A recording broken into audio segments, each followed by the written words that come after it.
The WMI program is a grassroots program. It developed as an outreach of women in the United States who wanted to put a program on the ground that made loans available to women from the woman's point of view. Not from the point of view of a bank, not from the point of view of a profit-making institution, not even from the point of view of men, from the point of view of the borrowers who would be getting the loan. So the program has developed enormously over the past 4 years, and we believe it has basically a triple bottom line impact. It's getting loan money out into rural areas so that rural women can start businesses and use the profits to raise the standard of living for themselves and their families.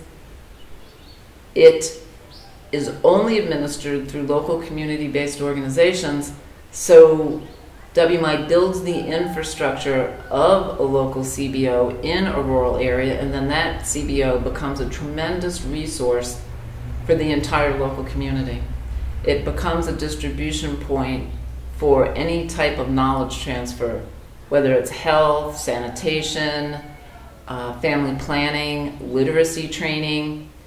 It develops an infrastructure in the village that can be leveraged by other organizations, government, offering goods and services and products that rural people want and need. And the third impact it has is it's effectuating structural change in the way that conventional financial institutions make financial services available to rural women. In Uganda and many countries in East Africa, rural women are disenfranchised from the financial process. Many times they're geographically separated. It's difficult to get wherever financial services are offered. They need guarantees, they're illiterate, they need their husband's permission. So there are many reasons why they're an extremely disenfranchised population vis-a-vis the commercial financial community. By going out into the rural areas, training women, taking a chance on them, giving them a loan without collateral and without a deposit, because you're dealing with extremely poor people, people who are living on less than $2 a day under the UN's definition of extreme poverty. So we take a chance on the women, we groom them, teach them how to keep their books, we give them calculators, a pen, a notebook. We talk about the fact that income minus expenses equals profit, and show them the relationship between these products that they're selling and the amount of capital they have at the end of the day.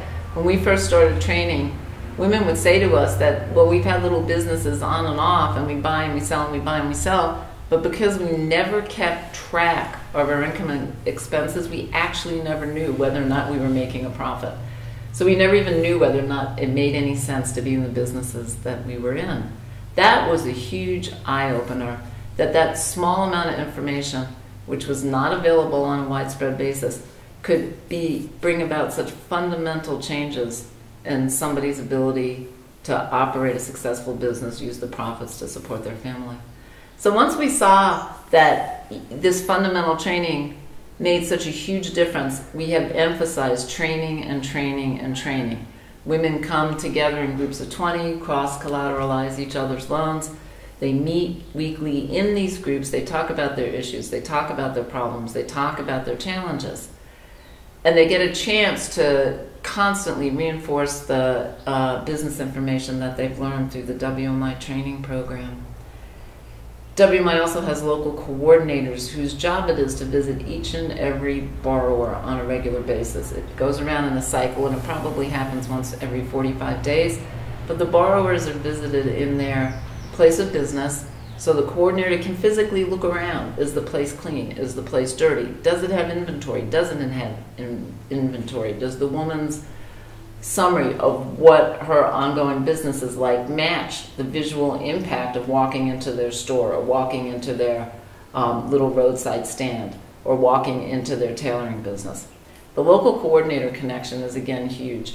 It's a peer-to-peer transfer of knowledge and ongoing support, and it also allows WMI to have just a little tiny window into how these businesses develop, how the women's sophistication develops. and how they begin to view their changed role in their family and in their community as well. They begin to view themselves as decision makers, and they feel empowered so they can become advocates for resources for themselves and their families.